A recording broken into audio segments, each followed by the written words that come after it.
Alright mga bossing, andito tayo ngayon sa sa Gapan City mga boss. So ito meron tayong sinervisan Lancer itlog na 4G92.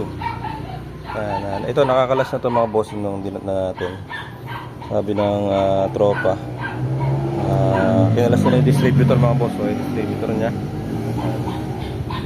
ayaw itong umandar mga bossing, kaya nagdala tayo ng panibagong distributor. So surplus na din yan mga bossing, galing sa mga kinatay natin. Ito ikakabit natin to para matesting natin kung ito lang talaga yung problema. So sasalpak lang natin to mga boss. Yan, nilinis ko na rin tong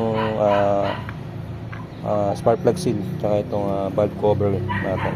So salpak lang natin bossing. Nagpalit tayo ng surplus na distributor, tapos palit tayo ng bagong high tension wire, nagpalit tayo ng spark plug mga bossing. So paanda rin natin. Matagal tong na-stock mga bossing. Pakita ko sa inyo. Matagal na-stock to.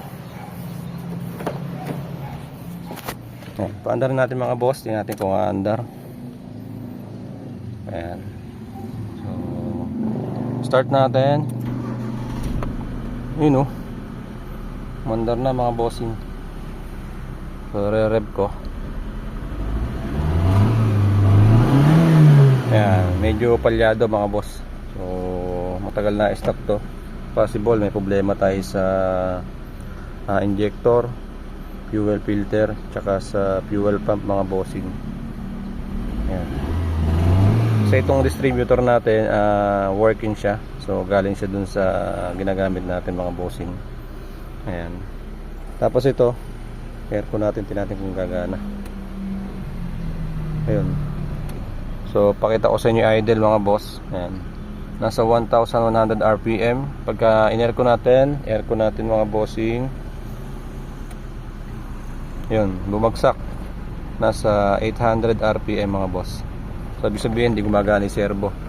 So pagka pinaayos to mga bossing, medyo madami tayong ayusin, madami tayong papalitan, madami tayong kailangang linisin mga boss, para bumalik sa tamang kondisyon mga bossing. Tapos ito, yan, hindi gumagana yung fuel gauge mga bossing. So sigurado sira na rin yung fuel floater niyan. Ayan, so dito tayo sa makina.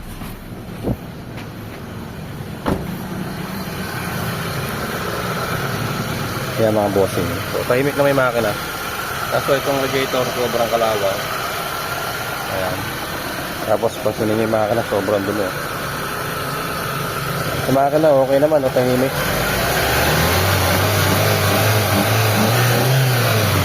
Alright.